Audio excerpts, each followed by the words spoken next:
Mapagpalang araw po sa ating lahat. Maulan po ang araw natin pero mapagpala pa rin dahil po ito'y araw ng Panginoon at naririto tayo. Ngayon pong umaga, nais ko pong aniyahan kayong lahat na manalangin muli para sa pag-aaral natin ng salita ng Diyos. Aming Diyos, patuloy ang pagkilala namin sa inyo sa aming kalagitnaan. Maraming salamat po for the freedom that we have to gather together this morning. We thank you for the strength that we have, for your presence, of course, Lord. We acknowledge you in our midst. Maraming salamat po dahil alam namin, ayon sa iyong pangako, kapag kami ngayon nagkakatipon sa inyong pangalan, ikaw po siguradong nasa aming kalagitnaan. At alam po namin na may plano ka at may hangarin ka para sa amin ngayong umaga. Ang dalangin namin, magsibukas ang aming puso at mga spiritual na pandinig upang sa gayon ay marinig po namin ang iyong tinig ngayon pong umaga. Dalangin namin na maunawaan namin kung ano yung kalooban at magkaroon din kami ng sapat na kakayahang maisagawa ito sa aming pong buhay. Maraming salamat po at alam namin, ikaw po ang aming tagapagturo. Tuturuan po ninyo kami kung ano po ang mga dapat namin gawin ayon sa inyong kalooban ngayong umaga. We give you the highest worship and the highest adoration. This we pray in Jesus' name. Amen and amen. Ngayon po ay June. Nasa June na po tayo. Kalagitnaan na ng taon. This is the 6th month of the year. Tama ako, no? Pang-anim. So, parang kailan lang tayo nag-celebrate po ng ating New Year's service. Napakabilis ng panahon, no po. Kalahati na nga ng taon, napakarami ng ginawa ng Panginoon at alam ko pong napakarami pang gagawin ng Panginoon for this whole year. But for the month of June, napakarami po nating inaabangan mga araw. Aside from June ay Father's Day. Alam naman po natin yan, and in this church, we are celebrating every year. Pero marami din pong mga holidays. Like for example, po last Friday is a holiday. Pero ang natatandaan ko po, magmula nung bata ako, ang pinaka-holiday pag June na natatandaan ko is June 12. 4 na araw mula ngayon, kasi po now is June 8. At alam po natin na ang June 12 ay nakamulatan na po sigurado natin yan na ito po yung holiday, a regular holiday. At bakit po holiday ang June 12? Alam po ninyo kung bakit?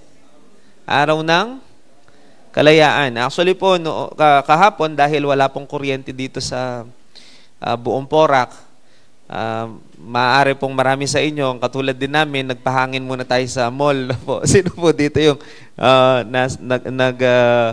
nagpasyal muna ng konti? Kami po ay pumunta ng mall kahapon. Napakaraming tao, halos taga-Porac ang makikita mo. Pero po bukod sa mga taga-Porac, marami rin po akong nakita. Kakaiba po ang disenyo ng mga malls ngayon. Even mga ilang pasyalan po sa atin pong lugar, kakaiba ang itsura. May mga disenyo ng bandila o watawat ng Pilipinas. Kasi po ito'y paghahanda nga doon sa pagdiriwang natin ng Independence Day. We call it Independence Day. Sa Tagalog po, Araw ng Kalayaan. No po. It is a very special day, kaya ito po pag-uusapan natin ngayong umaga. Bukod po sa araw ng kalayaan yun, June 12, kapag ka po dumarating ang araw na ito, special din ito kasi po naaalala ko rin ang araw ng pag-uwi ni Pastora Marina sa Panginoon. It's been 10 years nang siya po ay bumalik sa kaharian ng Diyos. It's exactly June 12 because we are praying for healing freedom from sickness. Ang binigay ng Panginoon is the ultimate type of freedom, which is pag-uwi sa kaharian ng Panginoon. Ang tunay na kalayaan, sigurado po ako, mararamdaman talaga natin in full extent pag-uwi natin sa kaharian ng Panginoon. Lahat ng mga bigatin, mapapalaya tayo sa lahat ng yan. Sa lahat ng mga paghati, pagluha, lahat po ng mga bagay na maaaring kumukulong sa atin o parang pumipigil sa atin, nagpapabigat sa atin, lahat pong yan, mapapalaya tayo sa araw na yon. So I just, sinabi ko lang po na I remember yung pong pag-uwi ni Pastora Marina sa langit. But today po, this morning, atin pong pag-uusapan muna ng konti yung Independence Day. Alam ko po familiar tayo sa holiday, but are we really familiar with our history? Konting history class lang po ng konti, no po. Pang ilang Independence Day na po natin? May nakakaalam po ba? Mahigit 100 taon na, of course. Yung pong pagdiriwang natin ng Independence Day. Pero para lang po sa kaalaman ng lahat, it is our 127th Independence Day. Mahigit 100 taon na. 4 na araw po mula ngayon, ipagdiriwang ng ating bansa ang 127 taon ng pagiging malaya po natin from Spanish colonial period. 127th Independence Day. Nais ko po kayong batiin lahat ngayong pong umaga ng Advance Happy Independence Day kasi po hindi ko na kayo mababati ng Thursday. No po. Pakibati po yung mga katabi ninyo ng Advance Happy Independence Day. Maligayang araw ng kalayaan. Medyo advance siya ng 4 na araw. Ang iba po, ang tawag dyan, ginagamit yung salitang kasarinlan. Maligayang araw ng kasarinlan because it talks about our sovereignty, pagiging sovereign ng bansa natin. Dati po kasi wala tayong kalayaan. Tayo po ay alipin ng ibang bayan. Kaya nga po, napakalaking bagay nito dapat para sa atin.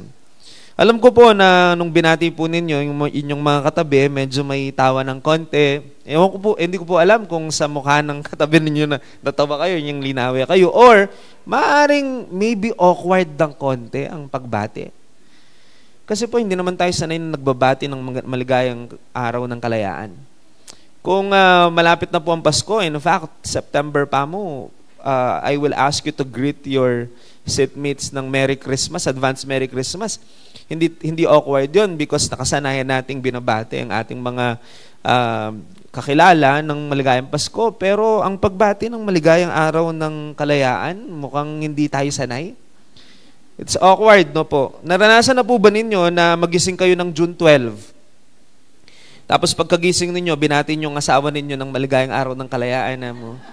And then, labas ka ng bahay, lahat na makita mo, sumisigaw ka, maligayang araw ng kalayaan. Na-experience na po yan? Hindi pa, no? At wala pa po ako nakitang taong ganun na nagbabati ng maligayang araw ng kalayaan. Because awkward para sa atin yon, no po? Hindi tayo sanay. Pero mga kapatid, makinig po mabuti, hindi po ba dapat naman talagang ikasaya, ipagdiwang, ipagpasalamat sa Diyos na tayo po ay isang bansang malaya? Alam ko po na ito po ay itinuturo natin ng ating bayani para sa araw na ito. Kasi po, dugo, buhay ng ating mga bayani ang isinakripisyo para dito sa araw na ito.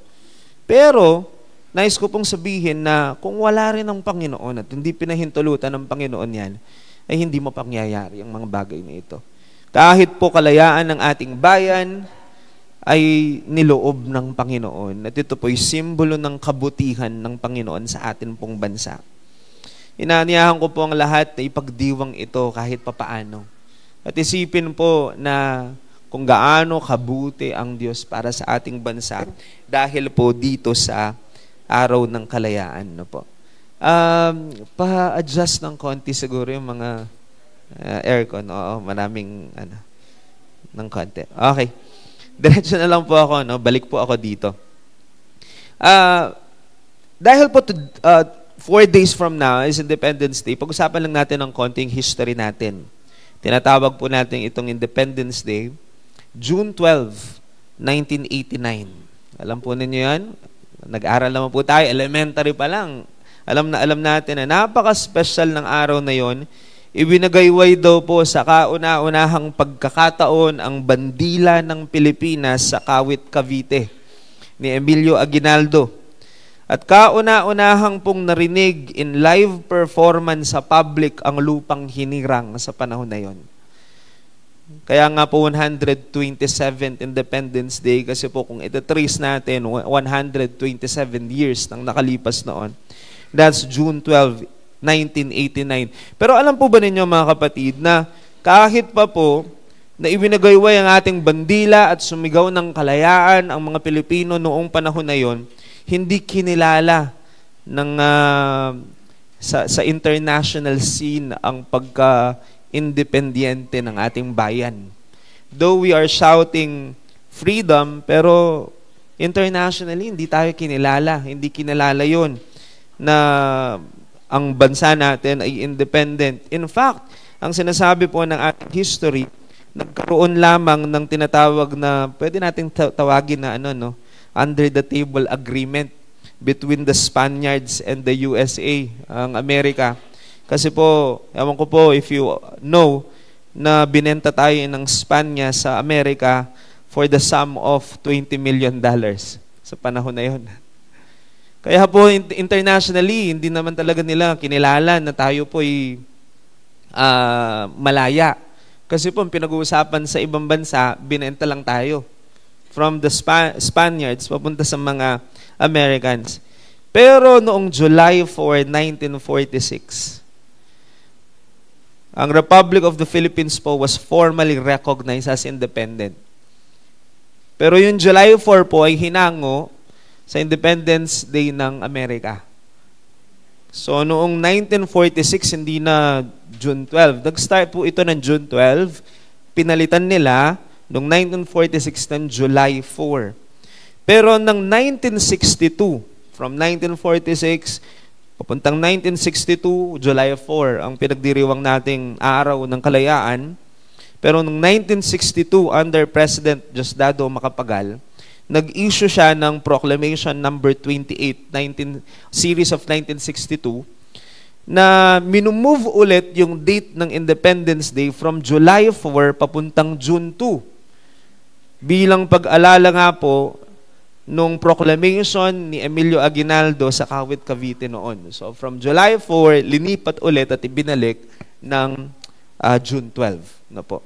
At hanggang ngayon, June 12 pa rin yung atin pong Independence Day. So konting lang po, balik-tanaw lang yun para ma-appreciate natin. Yun po ang binasa ko po at sinabi ko sa inyo at sinare ko ay history lamang magmula po ng idineclare yung Independence Day natin. Pero alam po natin, before the declaration of yung pong kay Emilio Aguinaldo, maraming storya at saka malalim yung pong kapamaraanan para maibigay lamang yung Independence Day na tinatangkilik natin ngayon. Kaya gusto ko lang pong balikan yan so that we can appreciate the freedom that we have. Kasi po marami sa atin, pag sinabi nating Independence Day, masayang lahat, pero hindi dahil malaya tayo. Masayang lahat kasi nga baka double pay, no po? Tama ako? O kaya naman sa mga estudyante, masaya sila, walang pasok. It's holiday. Araw siguro ng pasyal where you can celebrate with your family. Please don't get me wrong. There's nothing wrong with celebrating with your family. But, hindi na natin naiisip yung talagang reason for this day. Pero mga kapatid, naisip ko lang, kung babalik siguro tayo ng mga daang taon na lang, 100 years ago, yung pang 27th pa lang, yung ganun, na day, yung celebration of Independence Day, sigurado po ako nagbabatian pang mga tao noon. Just try to imagine, yung unang 5 taon, unang 10 taon, 15 years, kahit pa siguro 20 years ng pagiging independent ng ating bayan, sigurado po ako pag dumarating ang araw na ito, it's a big deal para sa mga Filipino. Na siguro sa mga panahon na yun, though I'm not sure, I'm just analyzing and thinking about it.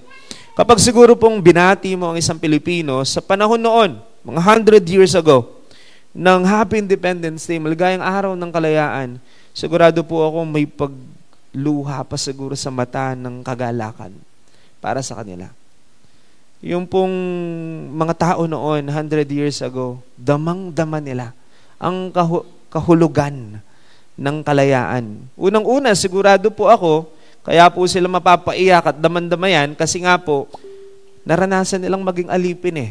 At alam nilang difference between alipin sa malaya. Pero tayo pong ipinanganak na ng malaya. Medyo iba yung dating sa atin pagkalayaan. Para bagang we cannot actually appreciate it.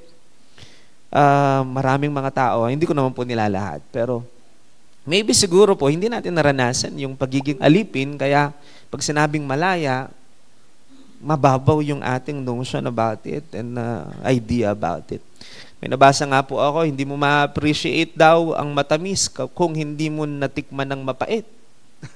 Nung puro mayuming nga papangan mo, kung puro matamis, ito take for granted mo yon. Kasi nga po, hindi mo naranasan yung ibang lasa.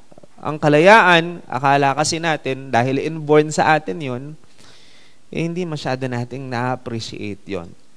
Pero kung babalik nga po tayo, I think magkakaroon ng mas mabigat na kahulugan ito. Lumilitaw po tuloy na hindi na natin gaanong nararamdaman ang importansya ng salitang kalayaan. Sa henerasyon po natin ngayon, tanungin mong mga kabataan tungkol sa araw ng kalayaan. Gustong-gusto po nila yan kasi walang pasok at saka bakasyon.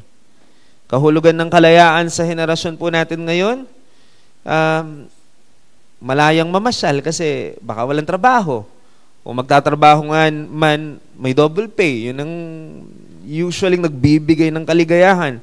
Pero mga kapatid, nais ko pong sabihin na kailangan nating ma-appreciate that we are really blessed to live in a free country. Maraming mga Pilipino di alam ang tunay na kahulugan ng kalayaan. And when people doesn't know the meaning of freedom, pagka po hindi natin alam ang tunay na kahulugan ng kalayaan, dalawang pwedeng mangyari. It's either, number one, people will take it for granted. And number two, they will abuse it. Pwede i-take for granted at parang baliwala lang kapag hindi natin alam yung tunay na kahulugan ng kalayaan. O kaya naman, pwede namang abusuhin kapag hindi talaga tunay alam yung tunay na kahalagahan ng kalayaan.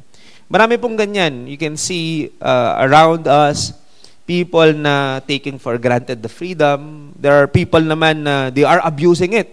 Like for example po, madalas naririnig ko, freedom of speech, freedom of speech. Tama naman, malaya naman po tayong magsalita.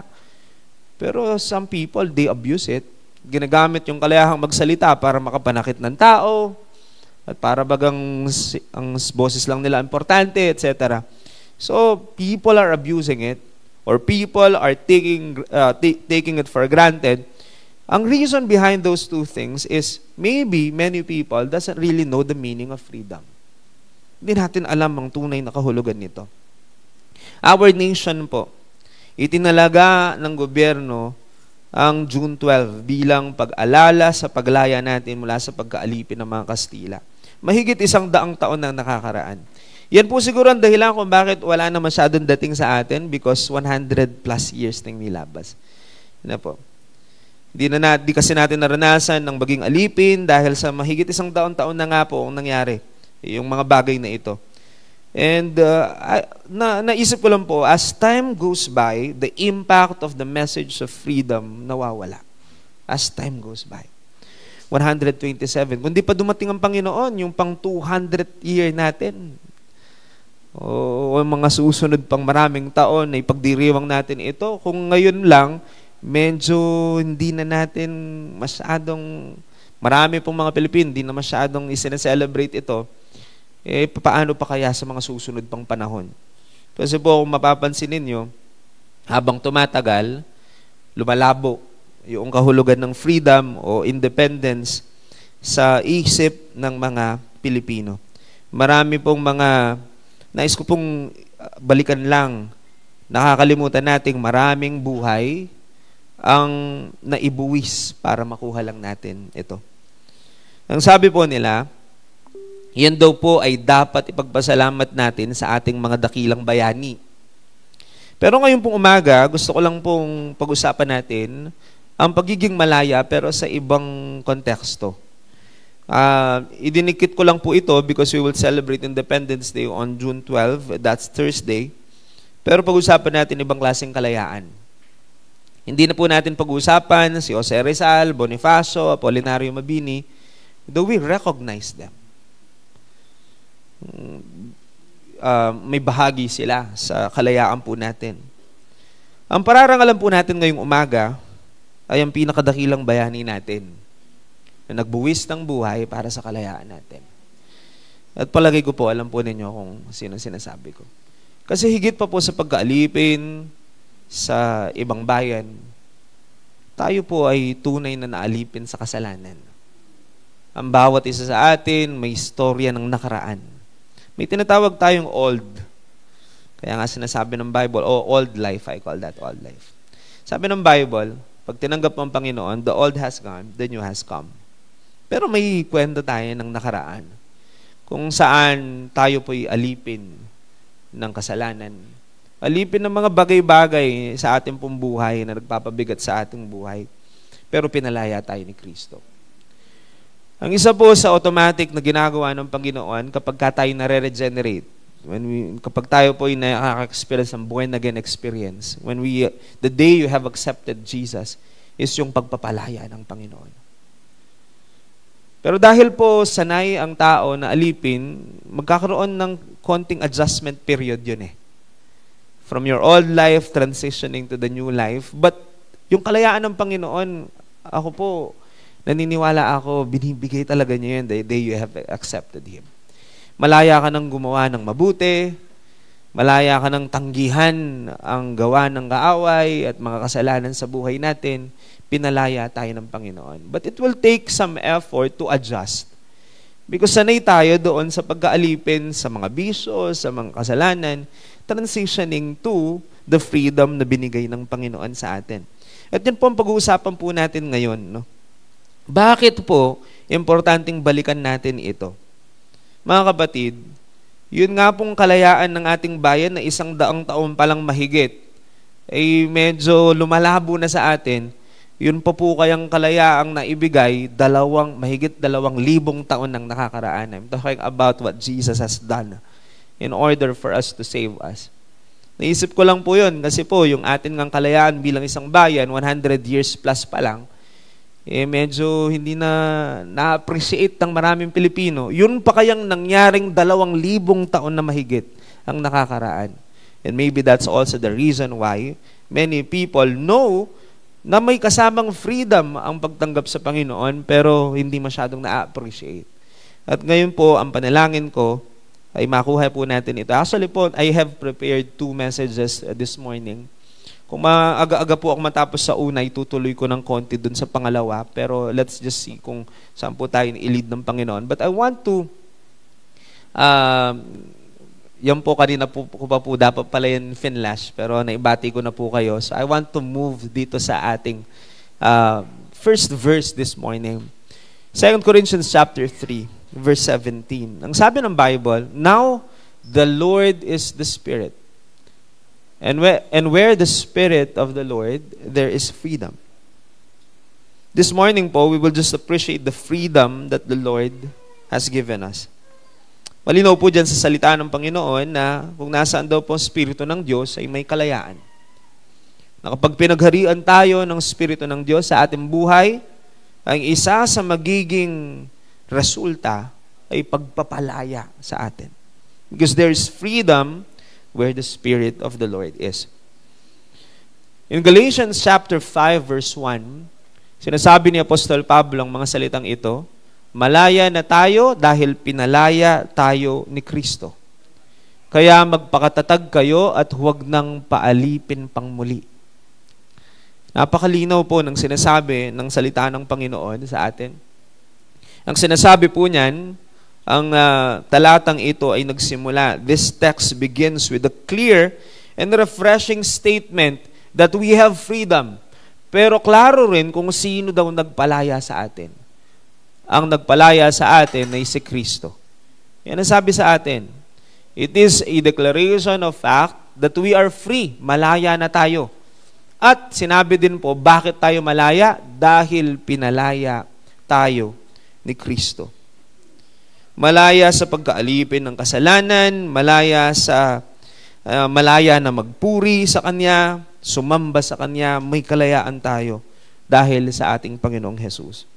Ngunit may binabanggit din po siya dito, si Apostol Pablo sa talatang yan, na dapat daw tayong magpakatatag. Nakita po ninyo yung word na magpakatatag.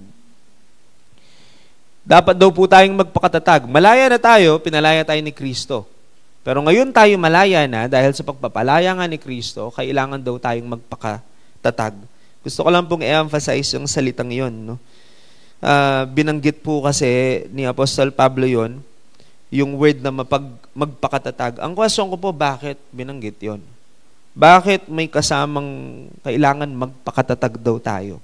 Because hindi laging madali ang mabuhay ng malaya. And there will always be temptation to go back doon sa pagkaalipin. Kaya kailangan ng katatagan para manatiling malaya. Nakuha po ninyo?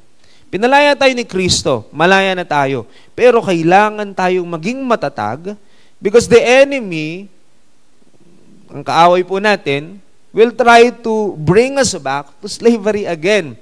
Actually po, everyday gumagawa ng paraan ng dyablo para maibalik ulit tayo sa pagkaalipin. Kasi ayaw niyang malaya tayo.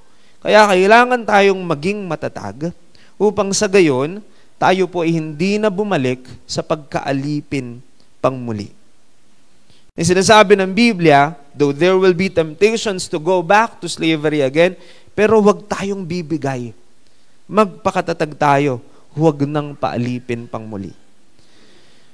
Maaring may mga tao po na nakikita si Apostol Pablo noon nang isulat po niya yan sa aklat po ng Galacia. Si Apostol Pablo po kasi sumulat niyan. Maaari pong sa panahon ni Apostol Pablo ay may mga nakikita siya na nakaranas na ng kalayaan at pagpapalaya ni Kristo pero bumabalik pa rin sa pagkaalipin ulit. So yung problema pong yun, noon pa po pala nandun yun. Yung napalaya na, tapos bumabalik ulit sa pagkaalipin. Parang katulad po ngayon, di pa rin naman nawawala ang ganong klaseng problema, di po ba? Nakaranas na ng pagpapalaya ng Panginoon, pero maraming mga taong pinipili parang bumalik doon sa dating pagkatao. Panalangin ko po ang lahat ng naririto. Mga kapatid, pinalaya na tayo ng Panginoon. Ang pamanhik ni Pablo sa atin, magpakatatag tayo. Manatili tayong malaya. Bakit po? Kasi pag tayo'y bumalik ulit sa pagkaalipin, parang pinapawalang kwenta natin ang ginawa ng Panginoong Hesus na pagpapalaya sa atin.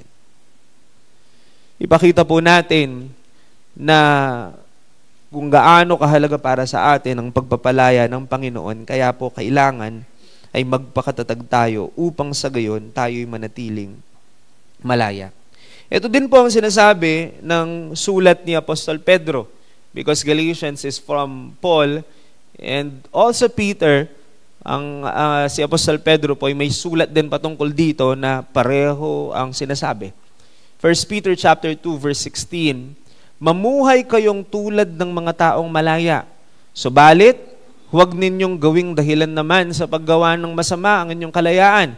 Sa halip, mamuhay kayo bilang lingkod ng Diyos. Yan ang sabi po ng salita ng Panginoon dito. Live as people who are free. Mamuhay daw tayong malaya kasi nga pinalaya tayo ni Kristo. Pero huwag naman natin pagkamalian yung kalayaan natin at isipin natin, malaya na ako, so malaya akong gawin ang lahat ng bagay. Ang sinasabi po ng salita ng Panginoon, malaya nga tayo, pero huwag naman nating gagawin at gagamitin yung ating kalayaan sa paggawa naman ng masama. Yan naman ang nagiging problema po ng marami rin. We have freedom of speech, napakarami natin freedom sa ating sa Pilipinas, no po. Pero ang sinasabi ng salita ng Panginoon, yung kalayaan na yun, gamitin natin yun para mamuhay bilang lingkod ng Diyos. At hindi para gumawa ng masama. Ang kalayaan na yun nandyan, hindi para po maging malaya tayong gawin ang anumang bagay na nais natin. Hindi po nandun ang kalayaan para malaya tayong gumawa ng masama. Ang sabi ng Biblia, huwag ninyong gawing dahilan sa paggawa ng masama ang inyong kalayaan. Kaya po reta pong aliwa, daramdaman ko laking radyo. Ako pa po may patabalugbog king pami pate-pate na rin kaya. Da rin tao kayong bali-balita niya po. Ngayon guys, sabihin po, makanin makanyan, walang pigil sa bibig ang iba. O kaya naman po, hindi sa bibig, sa post na lang. Tapos kapag ka po nasita, ang sasabihin nila, freedom of speech and freedom of expression. Parang ginagamit nila yung freedom para lisensya sa paggawa ng hindi mabuting bagay. Ayaw po ng Diyos para sa ating mga anak niya ang ganung bagay. Malaya tayo. Mamuhay tayong malaya. Pero huwag gamitin dahilan yung kalayaan para gumawa daw po ng masama. Mamuhay daw tayo tulad ng taong malaya. Yan ang sabi po ni Apostol Pedro dyan sa binasa natin. Ano pong kabuluhan ng kalayaan, mga kapatid, kung ang klase ng ating pamumuhay ay parang alipin pa rin? Kaya sinasabi po ng Biblia, pinalaya na tayo ni Kristo, mamuhay na kayo ng malaya. Kasi po, anong kabuluhan ng kalayaan kung ang pamumuhay natin ay parang pang-alipin pa rin? Kaya nga po, I remember, habang iniisip-isip ko ang mga talatang ito, may picture po ako sa mind ko na naisip eh. A picture of a prison cell, selda, na may tao sa loob, matagal na siyang nandun, pero bukas naman yung pinto. Marami pong ganyan ang itsura, mga taong ganyan ang dating. Binuksan na ng Panginoon tinanggal na ng Panginoon yung padlock eh. Pinalaya na tayo eh. Pero marakal po tao, buridats, wala pa rin karit. Diyan pang miluwal na la. Pwede nang miluwal. I think it's the free will of people minsan na manatili doon sa pagiging alipin. Kaya sinasabi po ng Biblia, malaya na kayo. The Bible is informing us that we are free. Now we choose to live as free people. At sinasabihan tayo, i-enjoy na natin ang pagiging malaya. Mamuhay tayo tulad ng isang malaya. Parehong problema po sinasabi ng Apostol Pablo at Apostol Pedro dito sa mga binasa natin. Madaming mga Kristiyano tumanggap na sa Panginoong Jesus bilang sariling tagapagligtas at manunubos ng kanilang buhay, dapat sana'y malaya na, ngunit ang isipan nila'y nananatili pa rin sa pagkaalipin. Slave mindset ang tawag po doon. Malaya na pero hindi pa makita sa pamumuhay nilang pagiging malaya kay Kristo. Pabalik-balik pa rin sa pagkaalipin. Alam po ninyo mga kapatid, nung panahon ni Moses, ganyan din ang naging problema niya. Di po ba sa panahon ni Moses, parang katulad ng storya nating mga Pilipino? Kaya po mas na-appreciate nating mga Pilipino yung storya ni Moses eh. Nang lumaya ang Israel sa pagkaalipin sa Ehipto. Sa Egypt na po. Nung panahon po ni Moses, pinalaya ng Panginoon ng kanyang bayan sa pagkaalipin. Tayo po ata, if I'm not mistaken, sorry po, hindi ako sure, but I think it's more than 300 years tayo naging alipin sa Espanya. Pero si Moses po noon, sa mga Israelita, 400 years. So halos mahaba ang pagkaalipin. Kaya na-appreciate po natin, pero pinalaya sila ng Panginoon. In fact, in Leviticus chapter 26, the Bible tells us, I am the Lord your God who brought you out of the land of Egypt. Para sinasabi ng Bible, sinasabi ng Diyos, ako ang naglabas sa inyo at nagpalaya sa inyo sa pagkaalipin sa Ehipto. That you should not be their slaves anymore. Para hindi na kayo maging alipin pa. And I have broken the bars of your yoke and made you walk upright. Binasag ko na yung tanikala sa mga kamay ninyo. Pinalaya ko na kayo. Yan ang sabi po ng Panginoon dyan. Pero kahit pa po ganyan ang declaration ng Panginoon sa kanila na sila'y malaya na, pag binasa ninyo ang Biblia, in fact po, yung mga accounts ni Moses, pag binasa po ninyo ang story nila, pag nagkakaroon sila ng problema, bumabalik lagi sa isip nilang bumalik sa Egypt. Kung nagbabasa po kayo ng Bible, laging ganyan ang nagiging problema ni Moses noon. Pagka po at ilang problema, alala nga pa ngan, yung sasabihin daw makanini, I will just paraphrase it. Maya pa king Egypt, mamangking karniyad. Dinalaban ninyo kami dito para mamatay lang sa gutom. Hada po sabihin daw ka Moses, sa Egypt kumakain kami. Para bagang ang sinasabi nila, balik pa rin sa Egypt, balik pa rin sa Egypt. In fact, lagi nilang naaalala ang Egypt. nasanay sila sa pagkaalipin, ngayong malaya na sila, parang naging comfort nila yung pagkaalipin at pag nahihirapan sila, bumabalik sila doon sa pagkaalipin. 4 na taon po kasi silang naalipin. Hindi nila alam kung paanong maging malaya. Ipinanganak silang sunod-sunuran, ipinanganak kasi silang alipin, gayon pinalaya sila, wala silang kaalam-alam patungkol sa pribilehiyo ng pagiging isang mamamayang malaya. Hanggang isang araw po, itinayo ng Diyos si Moses upang palayain sila. Pero soon after leaving Egypt, kapag po may difficult time, nagkakaroon sila ng temptation to go back. Parang ganoon po, no? Kaya po, naalala ko po ito kasi po ganoon ang itsura ng maraming tao. Mga kapatid, can I just give some concrete examples? Pero wala po akong patatamaan, ha? These are just generic. Ang Panginoon, nais niyang mapalaya tayo sa lahat ng bagay na hindi kaaya-aya sa Kanya pong mata. To be specific, mapalaya tayo sa bisyo because we know for a fact that God doesn't want that. Kasi po ang bisyo aalipin sa atin. Ilan sa mga bisyo? Sugal, yung literal na bisyo na alam natin. Pero alam ba po sugal? Mga kapatid, isa sa mga bagay na regalo ng Panginoon sa pagtanggap natin sa Kanya ay hindi na tayo kailangang maging alipin pa ng ganoon. Pero there are a lot of people, don't get me wrong, malaya na tayo but there will still battle. Pero kailangan nating maging matatag daw para manatili tayo malaya. Kasi ang kaaway po, gagawin niya, may mga pagkakataon na i-entice ka pa rin niyang pabalik doon. Pinalaya ka ng Panginoon dito, sa halimbawa po, just a concrete example ng sugal. Pero maraming mga tao, pag nahihirapan na, naiisip ulit sumugal. Those are challenges na sinasabi ng Biblia na kailangan mo talagang maging matatag, mga kapatid, at huwag dapat bumigay. Pag pinalaya na ng Panginoon, mabuhay bilang malaya.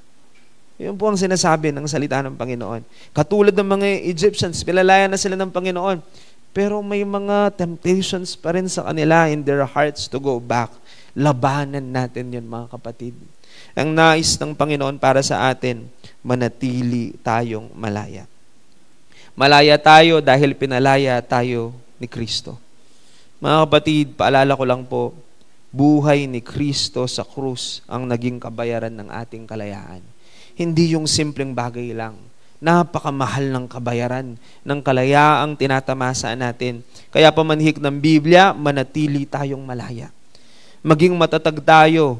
Huwag nang magpaalipin pang muli. Mamuhay tayo at kumilos ng talagang malaya sa Panginoon. No po.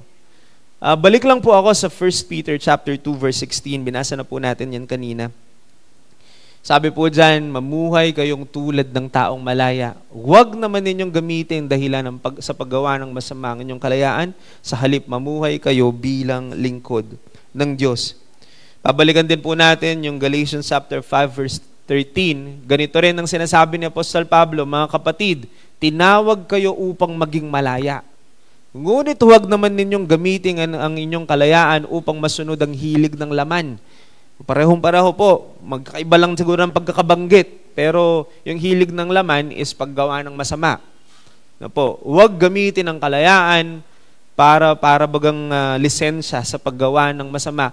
Kundi, gamitin natin ang kalayaan para maging lingkod at maglingkod. Maging lingkod kayo sa isa't isa sa diwa ng pag-ibig. Dito po sa Galatians, si Paul, sinasabi niya, gamitin ang kalayaan para maglingkod sa isa't isa. Doon sa binasa natin kanina sa 1 Peter, gamitin ang kalayaan para mamuhay bilang lingkod ng Diyos, maglingkod sa Diyos. Alam po ninyo, the greatest commandment naman po, alam natin, is to love God and to love others. It means to serve the Lord and also to serve others. Hindi puro sarili lang. Diyos, tsaka kapwa, kabilang sa panawagan po natin. So malaya ngayon tayo, at gamitin natin ang kalayaan natin para gumawa ng mabuting bagay para sa Diyos at gumawa ng mabuting bagay para sa ating kapwa. Kaya kapag po gumagawa tayo ng masama at sinasabi natin, malaya naman tayo dito sa Pilipinas at yung kuwaring gawang krimen, ginagamit natin ng kalayaan, labag yun sa sinasabi ng salita ng Panginoon. Nagkakasala tayo kapag gaganon, mga kapatid. Malinaw sinasabi ng Biblia, huwag gamitin ng kalayaan para makagawa ng masama. Gumawa ng masama, labag sa utusan ng Diyos, at gumawa ng masama, laban sa kapwa. No po. Bagkus ang sabi ng Bible, gamitin ang kalayaan para maglingkod. Malaya tayong maglingkod. Mamuhay tayo bilang mga lingkod ng Diyos. Yan ang kapamaraanan ng pagpapakita na tunay ngang tayo ay malaya. Mga kapatid, pakitignan nga po mga kamay ninyo. May tali po bang mga kamay ninyo? Wala. Because we are free people, right? Spiritually speaking, kung tayo po ay nasa Panginoong Hesus na, pinalaya na rin ang ating mga kamay. And kahit po spiritual ang pag-usapan, dapat po sana wala nang shackles o tanika lang mga kamay na yan. Kaya tinanong ko po yan kung may tali bang inyong mga kamay o yung mga bibig po ba ninyo, pakitignan yung mga katabi ninyo, may mga busal po bang bibig ng mga kasama po ninyo? Wala po. In fact po, we are free na. Kahit face mask, wala tayo. Malaya. Malaya tayo.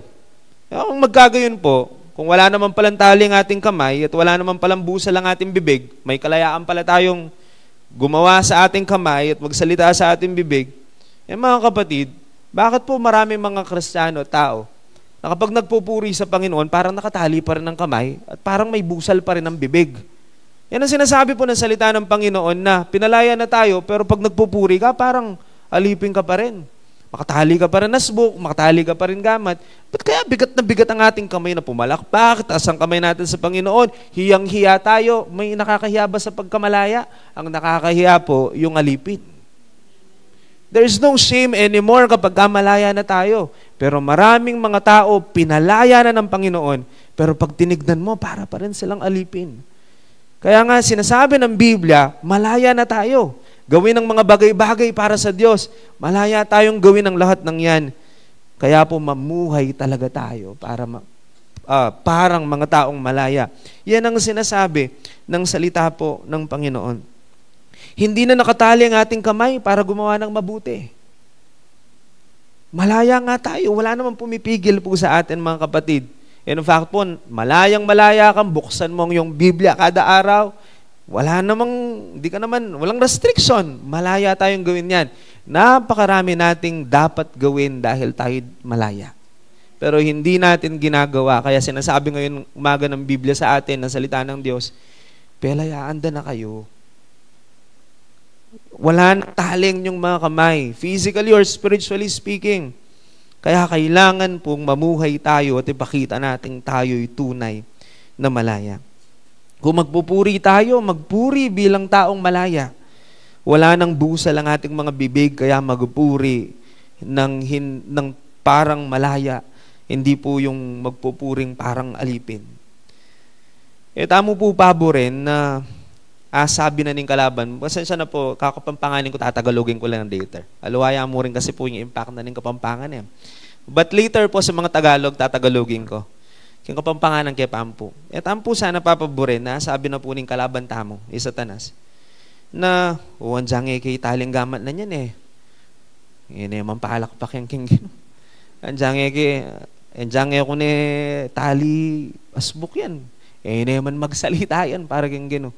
Marami po, malaya na, pero kampanteng kaaway. Kasi kahit daw hindi tayo itali, at hindi tayo busalan sa ating bibig, alam ng kaaway, hindi ka rin magsasalita para sa Panginoon o gagawa ng bagay para sa Panginoon. At maraming tao, wala nang tanikala, wala nang busal ang bibig, pero parang katulad po ng picture na sinabi ko sa inyo kanina, nagsistay pa rin sa kulungan kahit pabukas na ang pinto. Mga kapatid, foolishness ng tawag natin doon.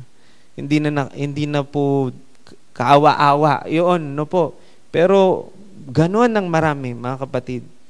Ang kaaway po natin, kampante, na kahit baga hindi na daw talian ang kamay natin o busalan ng ating bibig, hindi naman mag-share yan eh.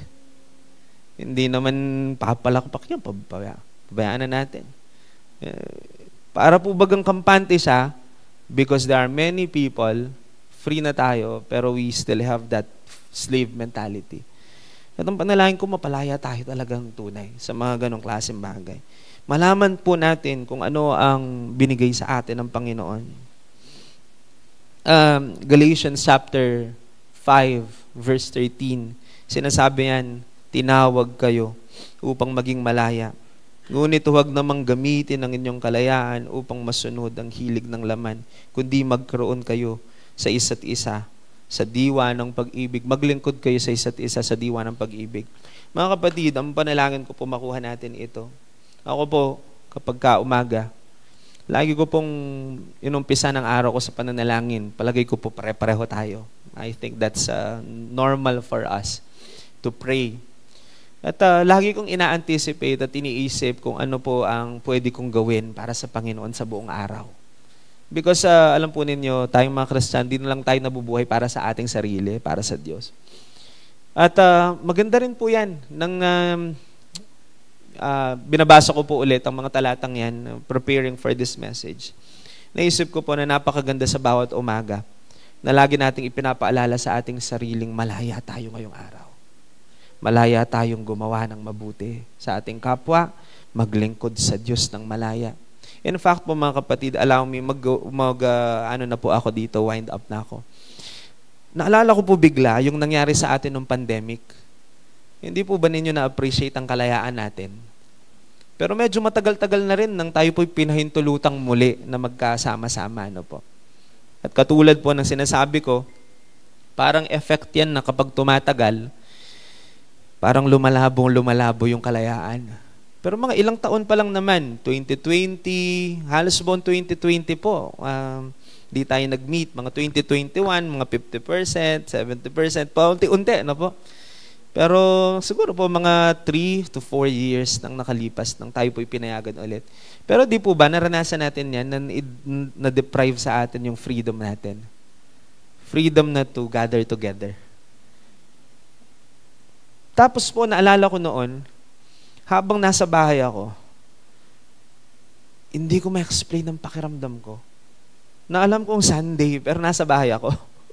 Because we are, sanay tayo na pag Sunday, nasa church. In fact po ako, pagka po Tuesday, Wednesday, Thursday, Friday, nasa church. Kaya pag nasa bahay ako, pag oras na, 9 o'clock na. Sunday. Nasa bahay lang ako. Gusto ko mang pumunta. We want to gather pero we don't have the freedom. Restricted tayo. Tinanggal sa atin yung kalayaan na magkatipon-tipon. Pero maganda po noon, di tinanggal sa atin ang kalayaan magpuri at sumamba. Kasi po we can worship the Lord even in our houses. We can pray. Malaya po tayo. Pero na-appreciate ko tuloy yung pong essence ng kalayaan. Kasi po katulad ngayon, malaya tayong magpunta sa church. Walang pumipigil sa atin. Naisip po ba natin kung gaano kahalaga ito para sa atin? Kasi po, ang aking isipan, dinala ng Panginoon noong panahon na pinagbawalan tayong gawin ito. Pero samantalahin natin dahil ibinalik ng Panginoon ulit ang kalayaan sa atin. At huwag nating i-take for granted ito mga kapatid. Sa isip-isip ko, pwede palang ganun lang, isang pitik lang ng daliri, pwede palang tanggalin ulit ang kalayaan na makapagtipon-tipong katulad po nito. Na-appreciate ko tuloy yun. I remember the first time na sinabi ng government noon na you can gather na. Because sinabi po noon, I think po, specifically, yung mga churches binanggit nila. Na sa mga panahon noon, kinikilala rin sigurado po ng gobyerno na yung problema natin, maraming mentally depressed na at saka dahil sa nawala yung mga trabaho, maraming namatay, at talaga pong morally nasa baba rin ng mga Pilipino. Ang unang-unang binuksan nila na pwedeng mag-gather, though limited, is the church. I remember noon po na sinabi yan. Ako po kasi ang taga-announce ng kung may gawain na sa church, if you remember, ina-announce ko yun.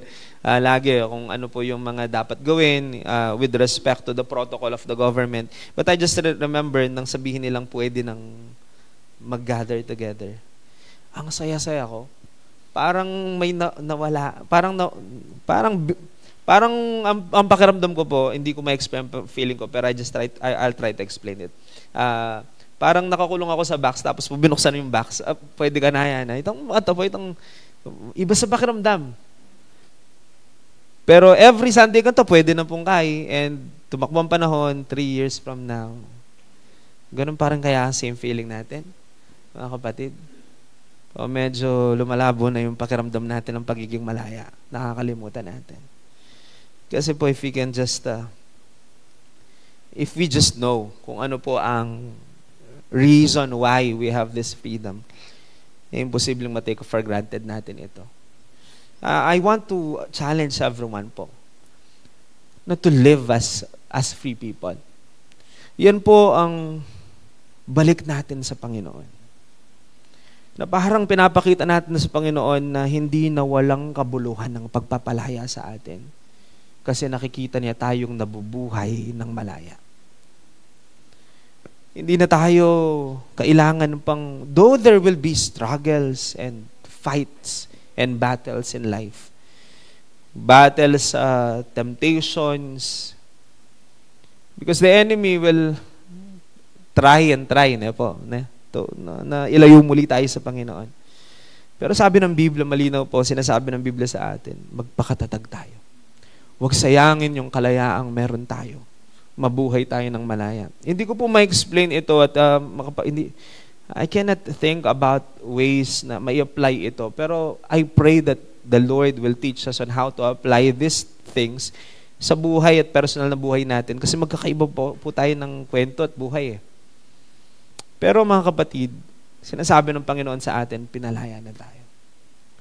So kung mayroon sa'yo a part of you na nagsasabing alipin ka pa rin, pero alam mo naman tinanggap mo ang Panginoon, kasi nungalingan yun. Yan ang trabaho po ng kaaway, na kahit malaya ka na, sabihin pa rin alipin ka. Pero if we will stand at tayuan ng pananalig at pananampalataya natin, and I think it's high time, this is the time, para manindigang tayo'y pinalaya ng Panginoon. Mga kapatid, sigurado po ako magbabago ang ating buhay kapag po nakuha natin ang katotohanan ng pinalaya na talaga tayo ng Panginoon. At huwag nang paalipin pang muli. Tandaan po natin, pray tayo ng pray na palayain din ng Panginoon ang mga kapamilya natin. Kung tayo mismo, mga kapatid, na pinalaya na, ay nabubuhay pa rin parang alipin, tandaan po natin, di natin mailalabas ang mga alipin sa selda kung tayo'y nasa loob din ng selda. If we are not free, we cannot help them na matagpuan ng kalayaan. So, ang panalangin ko po, makuha po natin ito sa ating puso. Kaya siguro po bilang pangwakas, medyo isipin natin at tignan natin ang ating sarili. Nabubuhay ba tayo bilang pinalaya ni Kristo? Kayo lang po makasasagot niyan. Yung po bang paraan ng ating pagsasalita, kapag salita po bang malaya? I'm talking about the spiritual context of it. Yung po bang pagpupuri natin, paglilingkod natin, paggawa natin ng mabuti, kakilos po ba tayong kilos malaya? Kasi po baka po tinatawag tayo ng Panginoon, malaya na ka mang sumaw, o teka mo sumaw. Malaya na ka mang magpuri, o teka mo magpuri. Malaya ka namang ibahagi mong Panginoon sa kapwa mo, ba't di natin ginagawa? In fact po, para sabihin ko po sa inyo, kahit pumunta ka sa gitna ng palengke at sumigaw-sigaw ka doon ng papuri para sa Panginoon, malaya tayong gawin yon. Pero hindi ko naman po sinasabing you need to do that para lang pakitang malaya ka. In just simple things, like in our everyday life, ipakita nating malaya tayo. Ipakita po nating malaya na tayo sa mga sama ng loob at galit at puot. Maraming mga Kristiyano, pinalaya na ni Kristo, pero dakal na pa sama ng loob, naaalipin pa rin tayo. Mga kapatid, let go na natin yan. Tanggalin na natin yung mga souvenir natin ng mga tanikala. Kahit po pelayanan na kita ang Kristo, pero karang drawer mo, tsula pa rin ang tanikala. Ang kahit po tapong magkasaik ka, bukla mo rin drawer, isip-isipan mo, ding dati kang slave, huwag pong ganoon. Iwanan na natin ang lahat ng yun. Ano pa po bang mga kumukulong sa atin? galit, sama ng loob, puot. Ano pa po ba? Yung pong story mo ng nakaraan, baka po naaalipin ka pa rin doon and hindi ka makalampas-lampas kasi po, naisip mo pa rin yung past mo. Mga kapatid, pinalaya na tayo ng Panginoon sa lahat ng yan. Kaya ang panalangin ko po, marinig talaga natin ng Panginoon ngayong umaga na, anak, pinalaya na kita. Kaya mamuhay ka bilang malaya. Magpakatatag ka.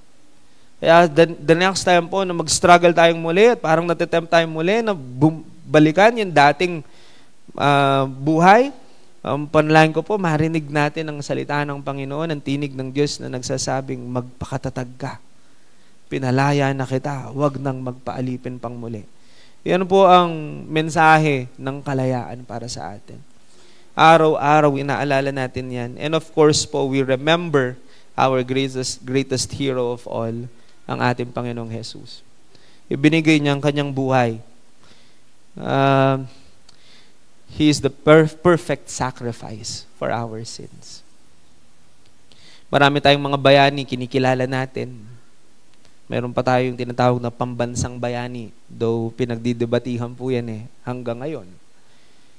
Pero mga kapatid, sa ating mga Kristiyano, alam natin kung sino po ang pinakabayani natin. Hindi lang po sa political na aspeto tayo pinalaya bilang bayan o kung ano man, pero pinalaya tayong personal sa ating mga pagkakasala. And even po doon sa kabayaran ng kasalanan, pinalaya na rin tayo. Hindi na natin kailangan matakot pa sa kamatayan o sa impyerno dahil pinalaya na tayo ng Panginoon doon.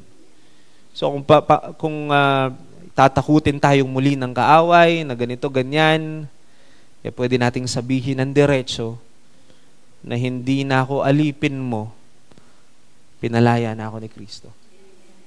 Kapag ka po nararamdaman mo that the enemy is trying to touch you again and to enslave you again, manalangin po tayo mga kapatid, and I encourage you to declare it. I am free because Christ gave me this freedom. Mga Tagalugan niya po, na ako alipin, pilayaan na akong Kristo. Pinalaya na tayo ng Panginoon. Kahit sa anumang bagay, mga kapatid. Kaya ang panalangin ko po, patuloy na kumilos ngayong umaga ang Panginoon sa ating pong puso. At isipin natin ang mga bagay na yan. Sometimes po, pegalinganan na kang Lord, pero kingisip mo, ka rin mo. Kaya you can just say na pinalaya na ako ng Panginoon dito. Kung halimbawa po, may mga fears and anxiety attacks ka, na parang alipin ka noon, you can just declare the promise of the Lord, pinalaya na ako ni Kristo. Hindi na ako kailangan maging alipin pa ng bagay na ito. So sa lahat mo ng aspeto, pwede nating ideklara yan, we are really free, mga kapatid. Tayo pong lahat ay yumukot manalangin. Let's all pray. Thank you, Lord. Thank you, Jesus. Panginoon, sa oras na ito, kami po ay patuloy na nagpapasalamat sa inyo. We remember, Lord, yung freedom na sinasabi ninyo na meron kami. Napapanahon po ito because we are also celebrating our 127th Independence Day as a nation. Pero kami, ng mga anak ninyo, hindi lang naman once a year dapat namin alalahanin na kami pinalaya mo. Pinalaya mo higit pa doon sa sineselebrate namin as a nation, hindi lang sa pagkaalipin sa ibang bayan o ibang bansa o ibang lahi, pero pinalaya mo kami sa pagkaalipin namin sa kasalanan, pagkaalipin sa mga bagay-bagay na hindi po kalugod-lugod sa inyo. Alam ko po, Panginoon, na hindi magiging madali. May mga panahon na hindi magiging madali ang pananatili na mamuhay ng malaya. Pero maraming salamat sa pagpapaalala ninyo sa amin na kami magpakatatag. At ang katatagang ito ay nanggagaling din naman sa inyo. Kaya alam namin na magagawa po namin ang anumang bagay dahil sa inyo na nagbibigay sa amin ng kalakasan. Maraming salamat dahil po sinasabi nyo sa amin ngayong umaga na pinalaya na ninyo kami. Ayaw niyong nakikita kaming alipin, Panginoon. Maraming salamat po, Panginoon. Alam namin di kami karapat-dapat. Pero salamat dahil po pinalaya mo kami. Ayaw mo kaming nagiging alipin ng sama ng loob, ng galit, ng puot, alipin ng nakaraan. Alipin ng mga bagay-bagay na nagpapabigat sa aming buhay. Dalangin ko, Panginoon, tunay nga pong maranasan ng bawat isang kagalakan ng pagiging malaya. Tulungan mo kami na mamuhay na maging malaya. Malayang hindi gawin yung mga gusto ng laman, pero malayang maglingkod sa iyo at maglingkod sa aming kapwa. Yan ang sabi po ninyo. Tulungan po ninyo kami, tulungan ninyo kami na ipakita na kami ngay tunay na pinalaya ninyo sa aming pagsasalita, sa aming kilos, gawa, sa aming pambuhay. Ipakita namin sa mga taong may kalayaan kami ngayon at hindi na kami alipin ng sama ng loob, kaya magpapatawad kami. Ipakita namin sa iba na malaya na po kami sa pagkaalipin, sa galit at puot. Malaya na po kami sa pagkaalipin ng aming nakaraan. Because there are still many people, alipin pa rin ng mga nakaraan nila. Alam po namin, Panginoon, na may nakaraan kami, pero maraming salamat at pinatawad mo kami at pinalaya mo kami. Hindi po kami nahihiyang sabihin na dati ganito kami, pero hindi na ngayon dahil pinalaya mo na kami. Maraming salamat po, Panginoon. At binigyan mo rin kami ng kalayaang gumawa ng mabuti. Maisip po namin araw-araw ito, that we are free. And we can do things for you freely, Lord. Salamat po sa pag-aalay mo ng iyong buhay. Inaalala din namin yan. Because ang aming kalayaan, may price, Lord, na binayaran ka. Maraming salamat sa iyong buhay na iyo pong inialay para sa amin. At maraming salamat din na tinuturuan po ninyo kami na mamuhay ng malaya upang sa gayon hindi masayang po yung pong inyong ginawa para sa amin, Panginoon. Dalangin ko sa lahat ng naririto, kung mayroon man pong nagiging alipin pa rin ng kahit anong bagay, Panginoon, ang mga salita po ninyo, ang panalangin kong magpalaya sa amin ang kaalamang malaya kami. Sabi po ninyo, Panginoon, we will know the truth and the truth shall set us free. Ito ang katotohanan, pinalaya mo na kami. Kaya sa lahat po ng ginagawa ng kaaway para maging alipin kami, sa inyong pangalan, Panginoong Jesus, pinapawalang bisa namin yan sa aming panalangin. Lahat po, Panginoon, ng tanigala sa aming mga kamay, we shake them off by faith, Lord, in your name, Lord Jesus. And help us, Lord, to live as free people, katulad ng sinabi ninyo. Maraming salamat po. Patuloy kang mangusap sa bawat isa sa amin, lalong-lalo na how we apply this in our everyday lives, Lord. Alam po namin na naririto ka at ikaw ang tagapagturo namin. Kaya mangusap ka, Panginoon. Sa anong aspeto ng aming buhay gusto mong maranasan namin ang kalayaan. Sigurado po nangungusap ka sa bawat isa sa amin. And I ask, Lord, and I pray that there will be surrender, Lord. Dito po sa lugar na ito, the spirit of surrender. We will surrender everything to you. Hindi na namin, wala po kaming kikimkimin, Panginoon. Maraming salamat po, and we ask you to continue to move.